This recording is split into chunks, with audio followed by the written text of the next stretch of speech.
Happy birthday to you. আসসালামু আলাইকুম, welcome back to grow up Humasha channel and page. আজকে হুমাশার জন্মদিন। সকাল সকাল এই যে হুমাশা ঘুমাচ্ছে, ঘুম থেকে ওঠার পরে হুমাশার সারা দিন কেমন কাটলো সেই একটা ব্লগ নিয়ে আপনাদের সাথে শেয়ার করব বলে চলে এসেছি।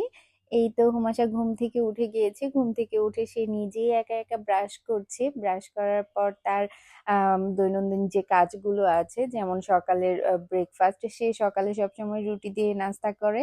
আর তারপর হচ্ছে তার অনেক খেলনা, সেইগুলো দিয়ে খেলাধুলা করেছে।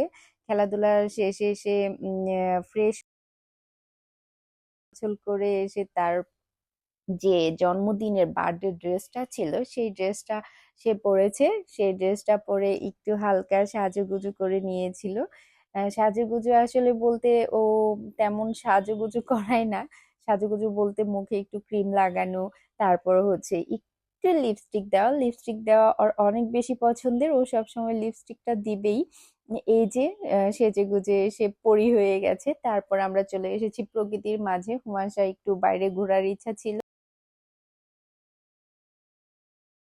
ফুলের একটা গাউন খুঁজেছিলাম, সেটা আমরা পাইনি। উম, তবে যেটা পেয়েছি তার বাবা খুব যত্ন সহকারে তার মাথায় সেটা লাগিয়ে দিয়েছে। তারপর কিছুক্ষণ হুমাশা ফটোগ্রাফি করেছে। ফটোগ্রাফির ফাঁকে আমরা একটু মজাও করেছি, যেমন হুমাশা একটু হেলে দুলে মডেলিং দেখানোর ট্রাই করেছে। মডেলিং আসলে মডেলিং না, বাচ্চা মানুষ যতটুকু বুঝেছে ও মজা করেছে, মজার ফাঁকে ফাঁকে এইটুকু করেছে। তারপর তার বাবার সাথে তার বোনরা ছিল সাথে, তার বোনদের সাথে দৌড়াদৌড়ি ছুটোছুটি করেছে। হুমায়ুনের ফটোগ্রাফি আমরা যেহেতু একটু সন্ধ্যা হয়ে গিয়েছিল, সেদিন বৃষ্টি হওয়ার কারণে আমাদের একটু দেরি হয়ে গেছে। ডে লাইট চলে যাওয়াতে তেমন ভালো ফটোগ্রাফিও করতে পারি নাই।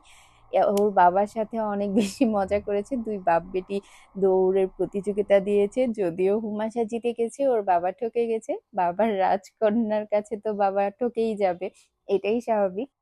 সন্তানের কাছে আসলেই বাবা মার হার জিতের কোনো অপশন থাকে না। সন্তান জেতা মানেই বাবা মা জিতে যাওয়া। তারপর হচ্ছে হুমাশায় এই যে একটা গোল গোল ঘুরান্তি তো দিতেই হবে। হুমাশা মানেই হয়তো গোল গোল ঘোরা। ওর এই ঘোরাটা খুবই পছন্দের। আসলে ওর মাথাও ঘোরে না। ও কিভাবে নিজেকে মেনটেন করে রাখে সেটা আমি অনেক সময় চিন্তা করি, যে এত ছোট মানুষ কিভাবে ও মেনটেন করে। ও অনেকক্ষণ ঘুরতে পারে, বেশ ভালোই। আমারও ভালো লাগে ওর এই ঘোরা দেখে। শুধু মনে হয় আমি এতটুকু ঘুরলে উল্টে পড়ে যেতাম। তারপর হচ্ছে প্রকৃতি, যেহেতু সন্ধ্যা হয়ে আসছে, প্রকৃতি আর দেখা যাচ্ছিল না, তাই আমরা ব্যাক করে চলে যাচ্ছি। ব্যাক করে যাওয়ার সময় এই যে একটু একটু করে উঠার সময় পড়ে যাচ্ছে। তারপরেও তাকে আমরা বলতেছি আস্তে যাও, না সে একাই তাড়াতাড়ি করে দৌড়ে দৌড়ে চলে যাচ্ছে। আমরা ঘোরার ফাঁকে এক জায়গায় দেখলাম কিছু কয়েকটা ছেলে বসে গান গাচ্ছিল, ভালোই গাচ্ছিল তারা। তাদের গানটা আমরা কয়েক সেকেন্ড দাঁড়িয়ে শুনেছি, ভালো লেগেছে খুব। হুমাশা এর মধ্যে বাদুড় দেখেছে, আকাশে বাদুড় উঠতেছে, এটা দেখে সে ভীষণ মজা পেয়েছে। তার বাবাকে ডেকে ডেকে বলতেছে, বাবা দেখো দেখো উপরে বাদুড়, কত বাদুড়। অনেকক্ষণ ঘোরাঘুরির পর কিছু রাইডে ওঠার জন্য হুমায়রা যখন গিয়েছে, সেদিন শুক্রবার থাকাতে অনেক বাচ্চা ছিল। এর জন্য রাইড গুলা সব বন্ধ, সব বাচ্চা উঠে বসে আছে। ও আসলে জায়গা পায়নি, এর জন্য মন খারাপ করেছে। ওর বাবা বলতেছে আসো তোমাকে আমরা নাগরদোলায় উঠাই। এই যে নাগরদোলা, নাগরদোলাতে অনেকেই উঠেছেন, এটার অনুভূতি কেমন কমেন্টে জানাবেন। আমাদের কিন্তু বেশ ভালোই লেগেছে। হুমাশা আর আমি উঠেছি, ওর বাবা আর ওর বোনরা উঠতে ভয় পায়, এর জন্য আর কেউ উঠে নাই। আমি তেমনটা ভয় পাই না, আমি ভালোই এনজয়। সবকিছু শেষ করে দোলনা টোলনা সব শেষ করে আমরা বাসায় চলে আসছি। বাসায় চলে এসে দেখি হুমাশার কেক যে গত রাতে নিয়ে এসে রাখা হয়েছিল, কেকটার অবস্থা একটু বেহাল হয়ে গেছে।